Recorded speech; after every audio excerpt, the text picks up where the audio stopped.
Guys internet पर एक question हमेशा मोस्ट सर्च्ड होता है और ये क्वेश्चन है कि सॉफ्टवेयर कैसे बनता है, सॉफ्टवेयर क्या होता है और सॉफ्टवेयर कितने टाइप्स के होते हैं। सो आई होप इस वीडियो को देखने के बाद आज आपको ये इजीली क्लियर हो जाएगा। तो चलिए गाइस शुरू करते हैं सबसे पहले सॉफ्टवेयर के बारे में जानना।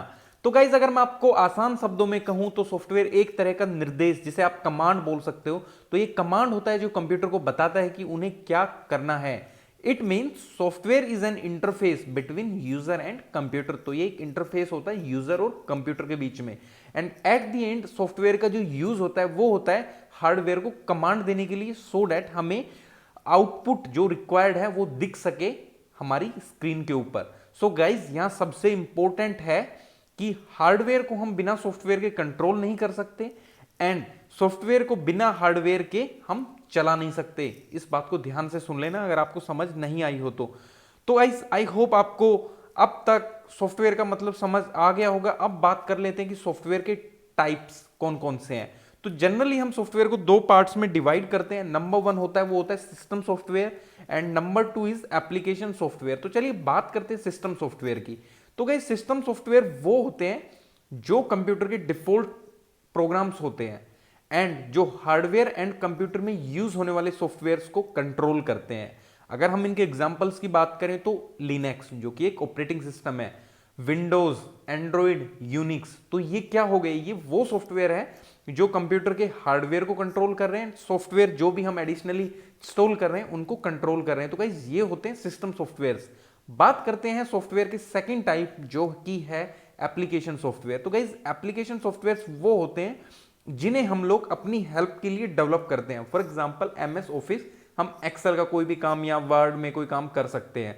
फॉर एग्जांपल टिकटॉक जिस पे गाने सुन सकते हैं, या कुछ भी हम जो भी हमने अपनी अपनी हेल्प के लिए, अपने लिए चीज़ों को ईजी करने के लिए बनाया, तो वो एप्लीकेशंस होते हैं एप्लीकेशन सॉफ्टवेयर। तो गाइस एप्लीकेशन सॉफ्टवेयर को काम करने के लिए सिस्टम सॉफ्टवेयर की जरूरत पड़ती है। बिना सिस्टम सॉफ्टवेयर के हम एप्लीकेशन सॉफ्टवेयर को नहीं चला सकते। तो ये आई होप आपको ये डिफरेंस समझ आ गया होगा, इसका लॉजिक भी समझ आ गया होगा कि ऐसा क्यों होता है। तो गाइस आई होप अब तक आपको सॉफ्टवेयर के बारे में सब समझ आ गया होगा।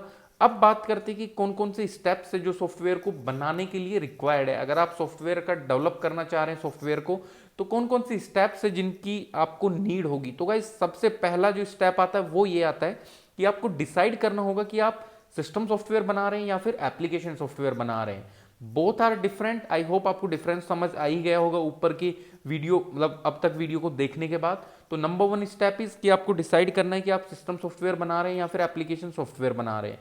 अगर आपने ये फर्स्ट स्टेप डिसाइड कर लिया तो नेक्स्ट स्टेप है आपको प्रोग्रामिंग लैंग्वेज डिसाइड करनी है कि आप इस सॉफ्टवेयर को किस प्रोग्रामिंग लैंग्वेज के अंदर बनाना चाह रहे हैं।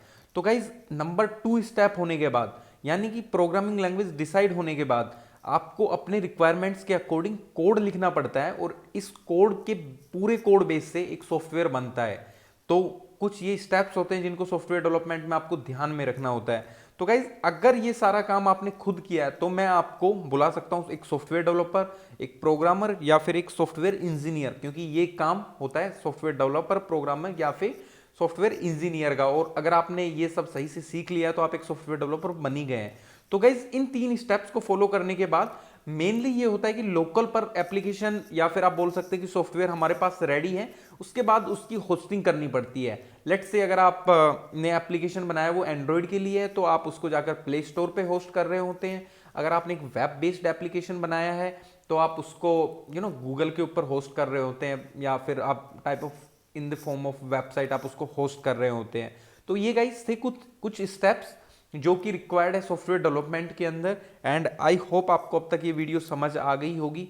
एंड अगर इस वीडियो ने आपकी थोड़ी बहुत भी हेल्प की तो गाइस हमारे चैनल को सब्सक्राइब कर लीजिए, क्योंकि आपको आगे भी इस तरह के काफी वीडियोस मिलते रहेंगे। So thanks guys for watching this video and stay tuned up with Advani. Thank you, bye bye.